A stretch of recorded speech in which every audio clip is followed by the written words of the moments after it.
président de la JL Bourg Basket et le président du club affaires DD+. Bonjour à toutes et à tous. Il y a 8 ans maintenant qu'on a cherché à innover et à créer une marque tout à fait identitaire dans le monde du basket français.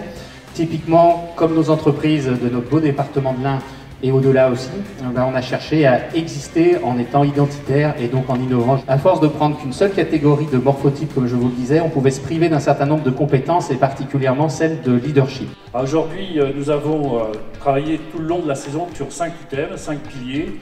Un qui est sport et business, bien évidemment, pour fédérer un peu ces réseaux, sport et culture, sport et santé, et sport et promotion du territoire. Donc un bon manager, leader, il peut réussir qu'avec une équipe de talent. Nous, notre travail, c'est d'essayer de faire connaître à ces jeunes chefs d'entreprise ou futurs chefs d'entreprise, de rencontrer ceux qui ont plus d'expérience en la matière. Quand on est sportif de haut niveau et quand on passe à l'étape d'après, qu'on crée des magasins, des restaurants, qu'on devient manager général d'équipe, qu'on crée des clubs cyclistes, etc. Il y a cette volonté, cet optimisme qu'on doit avoir en permanence. On a sur 27 à 30 coureurs, je dirais, toutes les générations.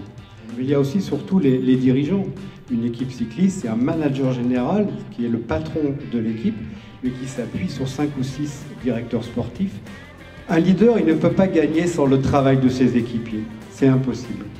Le leader, c'est celui qui va être à la conclusion d'un travail d'équipe, d'un collectif, qui est indispensable. Et surtout si en plus il a la capacité par la suite de transmettre justement ses compétences, sa capacité aux jeunes pour les amener petit à petit à devenir des leaders. Je suis devenu leader, plus un leader d'équipe, le fait de partager, le fait d'entraîner une équipe, le fait de donner une voix et de montrer l'exemple aussi surtout. Je savais où je voulais aller, je voulais gagner des titres, c'était une détermination, c'était mon objectif numéro 1 et que j'avais choisi un sport co pour le faire, donc j'aurais besoin de tout le monde pour le faire et que j'avais besoin de tirer toute mon équipe vers le haut pour pouvoir atteindre mes objectifs personnels.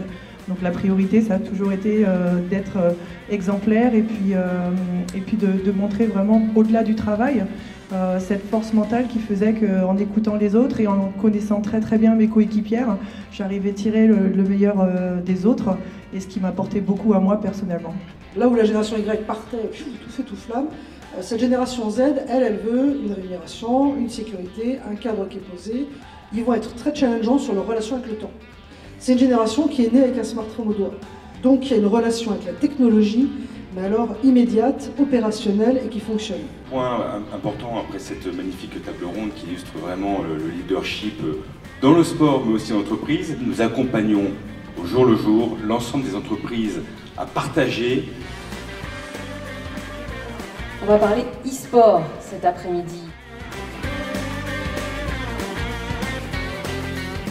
Pour les gens qui ne connaissent pas mais qui connaissent très bien le sport ici, c'est la pratique du jeu vidéo à haut niveau. Donc c'est de la compétition sur tout type de support. On peut s'affronter sur mobile, on peut s'affronter sur PC et on peut s'affronter sur console. La différence fondamentale entre le sport et l'e-sport, c'est que l'ersatz de fédération qui existe aujourd'hui dans l'e-sport, c'est l'éditeur de jeu, donc l'ayant droit qui détient le terrain de jeu.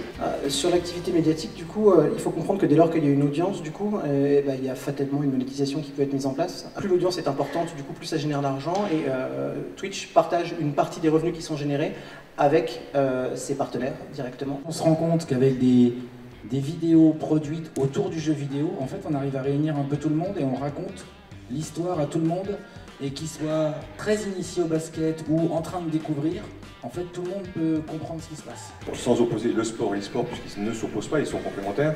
La chance de l'e-sport, c'est qu'à la fois on a un écosystème hyper ludique basé sur le jeu vidéo, on a de la compétition avec des entraînements, avec des joueurs qui sont, on va dire, dans la préparation, mais qui sont dans une démarche assez similaire des athlètes de haut niveau, et on rajoute là une dose entertainment. Ce qui m'intéresse chez un jeune aujourd'hui, c'est pas ce qu'il sait, c'est sa capacité à aller chercher ce qu'il ne sait pas ou à aller créer ce qu'il ne sait pas.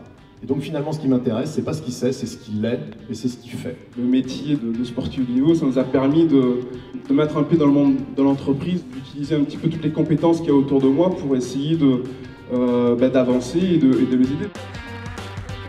La première partie était très intéressante. La deuxième partie, on est directement confronté à la notion de génération, parce qu'on a du mal avec l'e-sport. On remet en place là aussi tout ce qui est fondamentaux. On se pose des questions en tant que chef d'entreprise. On a obtenu quelques réponses. Voilà. En tout cas, c'est rassurant.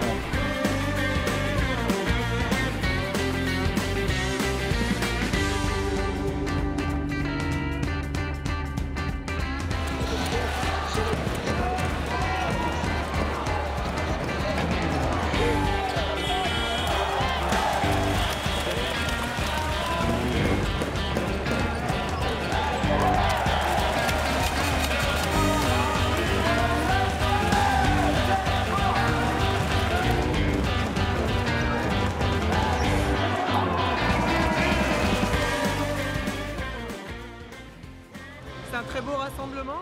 C'est vrai qu'il y a des thèmes évoqués qu'on ne connaît pas forcément, notamment aujourd'hui sur l'e-sport. Donc ça permet d'échanger et puis d'avoir un partage d'expérience qui est toujours enrichissant. Et comme chaque année, on a eu un plateau très riche, très sympa à animer, avec 2 thèmes qui étaient très intéressants. Sur le leadership intergénérationnel, on a entendu avec bonheur les témoignages notamment des anciens sportifs. Puis ensuite, une belle découverte de l'e-sport, un milieu qu'il faut découvrir avec des intervenants passionnants. Je crois que, en tout cas, ça a peut-être donné un peu l'envie à chacun d'aller découvrir encore plus ce monde de l'e-sport. Très belle rencontre, très beaux échanges et puis une conclusion avec Daniel Narcisse qui nous a fait le plaisir d'être là aujourd'hui. Donc voilà, très belle rencontre du leadership, une belle 3e édition.